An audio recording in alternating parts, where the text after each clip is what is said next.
हम आज आपकी मुलाकात मौसीकी के उस सितारे से करवाने जा रहे हैं जो सिर्फ पाकिस्तान नहीं बल्कि जहाँ जहाँ दुनिया में मौसीकी को पसंद किया जाता है, और शायद ही दुनिया में कोई ऐसी जगह हो जहाँ मौसीकी को पसंद न किया जाता हो, तो हम वहाँ ये जाते हैं।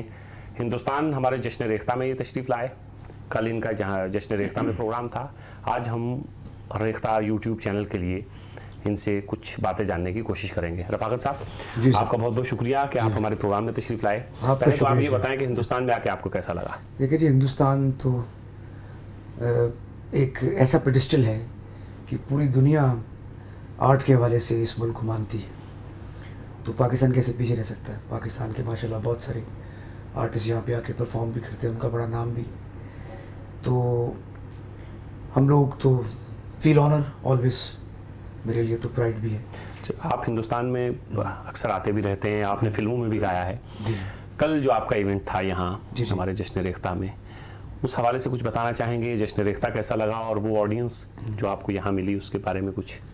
सबसे पहले मैं मुबारकबाद देता हूँ जश्न रेख्ता वालों को, पूरी टीम को, कि एक लैंग्वेज के लिए आप लोग उर्दू के लिए इतनी कोशिश कर रहे हैं, इतनी हिम्मत कर रहे हैं। हमारे मुल्क की जो कौमी ज़ुबान उर्दू है, लेकिन सारी ब्यूरोक्रेसी और सब लोग जो हैं वो अंग्रेज़ी लिखते हैं, अंग्रेज़ी बोलते हैं, लेकिन उर्दू का नाम होता है।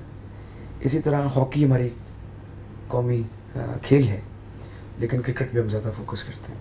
तो चीज़ें ज़रा उल्ट चलती हैं तो कभी कभी समझ नहीं आती। अच्छा, उर्दू ज़ुबान की जब बात करते हैं तो बहुत सारे लोगों के नाम सबसे पहले जहन में आते हैं। सबसे पहले गालिब जहन में आते हैं, मीर तकी मीर आते हैं, हकीम मोमिन आते हैं, इकबाल आते हैं। तो उर्दू को तो वैसे भी मैंने ही लश्कर के हैं। रही बात आपकी कॉन्ट्रैक्ट की और जश्न रेख्ता की, मैं समझता हूँ कि मेरे पॉइंट ऑफ व्यू से, अगर मैं गलत नहीं हूँ तो ये उर्दू लैंग्वेज का सबसे बड़ा फेस्टिवल है। इससे बड़ा फेस्टिवल शायद दुनिया में कहीं नहीं होता एक लैंग्वेज के लिए और उसको प्रमोट करने के लिए। At the same time Hindi film है, हिंदी सिनेमा जो है पूरी दुनिया में पॉपुलर है, और उसमें ज़्यादातर उर्दू बोली जाती है, ज़्यादातर उर्दू के लफ्ज़ इस्तेमाल किए जाते हैं। मैं कभी भी लता मंगेशकर को, किशोर कुमार को, रफ़ी को, आशा को, जितने ये सिंगर हैं, सोनू निगम जी से लेकर, मैं जब देखता हूँ कि उर्दू ज़बान के हवाले से जब कोई चीज़ गाई जाती है तो उर्दू हिंदी में चलो कोई फ़र्क भी होगा, लेकिन जब मैं लता जी को सुनता हूँ मुझे ऐसे लगता है कि उर्दू ज़बान बनी इनकी ज़बान, इनके गाने के लिए, इनके गले के लिए थी, इनके गले के लिए। अभी किशोर कुमार साहब बंगाली है, मिसाल देता हूँ आपको, तो मैं उनका गाना सुन रहा था, ये आलम है जैसे उड़ा जा रहा, तुम्हें लेके बाहों में, तुम्हें लेके बाहों। अब ये जब मैं, यार ये तो कोई उर्दू गान गा रहा है भैया, ये तो कोई प्लेबैक सिंगर नहीं है। उतनी खिदमत मेहदी हसन की है। अगर आप मेहदी हसन की गज़लें सुन लें, आप जगजीत साहब की गज़लें सुन, मैंने तो यहाँ तक सुना है कि जगजीत साहब को अलीगढ़ यूनिवर्सिटी में बुलाया जाता था और उर्दू ज़बान पे लेक्चर भी किया करते थे। एक सिंह, एक पंजाबी जिसका गाना है पंजाबी, बड़ा एक जवान और तेज़ गाने बजाने वाले, माशाल्लाह से। ज़बान का वैसे कोई मज़हब होता नहीं, अलग बात है कि कुछ चीज़ें मंसूब हो गई हैं कि वो आपका इलाकाई सतह पर आपकी ज़बानें मुख्तलिफ हैं। जैसे एक तामिल आदमी पंजाबी बोल रहा हो और कमाल की बोल रहा हो, तो आप कहेंगे भैया कमाल कर दिया आपने। इसी तरह मैं जगजीत साहब को कहता हूँ, उनका बहुत बड़ा कॉन्ट्रीब्यूशन है उर्दू लैंग्वेज में। बिल्कुल, किसको कातिल कहूँ, घर घर पहुँचाया। हाँ, किसको मसीहा समझूँ, सब जहाँ दोस्ती बैठे किसे क्या समझूँ। अब ये देखिए, ये कितनी बड़ी खिदमत है, एक ऐसी बात करनी। फिर गालिब को इतना गा दिया, गुलजार साहब से लेकर जगजीत साहब तक, ये कितनी बड़ी खिदमत है उर्दू की। तो ये काम हिंदुस्तान से हुआ। तो हिंदुस्तान में जब मैं उर्दू सुनता हूँ या कराची से सुनता हूँ, अच्छा कई ज़बान का फ़र्क भी महसूस होता है, क्योंकि मैं गाता हूँ, हमें टोकते हैं रेडियो, दूरदर्शन और रेडियो पाकिस्तान और एक ही चीज़ है, तो वहाँ पे भैया तलफ़्फ़ुज़ को ठीक कर लीजिए ज़रा, एहतमाम को एहतमाम से कहें, और इंतज़ाम को ज़रा इंतज़ार को भी ज़रा ध्यान से कहें। तो ये चीज़ें हमने थोड़ी बहुत सीखी हुई हैं, देखी हुई हैं, तो इसलिए मैं उर्दू लैंग्वेज की अहमियत को समझता हूँ। रफ़ाकत भाई, इस वक्त जो मौसीकी का ज़माना है, लेकिन साथ साथ एक तरफ तो मौसीकी एक बहुत बड़ी इंडस्ट्री बन गई है, लेकिन साथ साथ हम देखते हैं कि मौसीकी में थोड़ा ज़वाल इसलिए भी आया है कि हर तीसरा आदमी जो है वो सिंगर है, और हर तीसरा आदमी गा रहा है। अब क्या गा रहा है ये हमें तो नहीं पता, लेकिन जाहिर है उसके भी पसंद करने वाले कुछ लोग हैं। लेकिन एक वो ज़माना था, आप जैसे आपने किशोर जी की बात की, लता जी की बात की, मेहदी हसन की या जगजीत जी हैं, तो ये वो चीज़ लोग हैं जिन्होंने अगर 50 साल पहले भी कुछ गाया है, आज हम सुनते हैं तो अच्छा लगता है।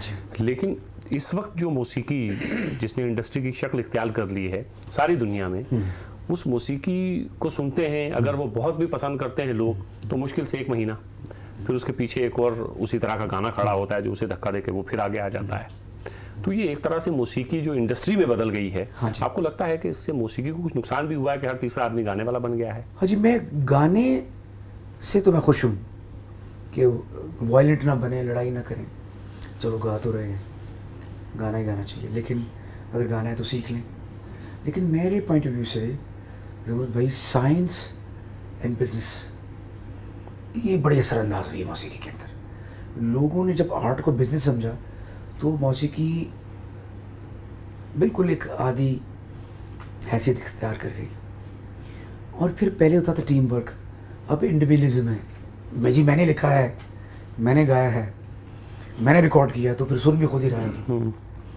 तो इंडिविजुअलिज्म जो है वो एक किसी हद तक तो ठीक भी होता है कि आप अपने बॉस हैं, वो आपका एक एटीट्यूड है और आप जानते भी हैं बहुत कुछ। अब मैं समझता हूँ किशोर कुमार को अगर आर.डी. बर्मन ना मिलते, एस.डी. बर्मन ना मिलते, तो किशोर दा क्या करते? लता जी को मदन मोहन ना मिलते, मेहंदी हसन को कमाल अहमद ना मिलते, निसार बज़मी ना मिलते, तो वो क्या कर लेते? बहुत कुछ करते, लेकिन इस तरह ना करते जो अभी हुआ है, जो हुआ। तो ये बड़ा असरअंदाज है और मौसीकी को नुकसान भी हुआ है। एटीट्यूड बदल गया, लोग रातों रात अमीर भी होना चाहते हैं, पैसा भी कमाना चाहते हैं, और कमा भी रहे हैं, और गाना भी चाहते हैं। ये एक प्रॉब्लम है।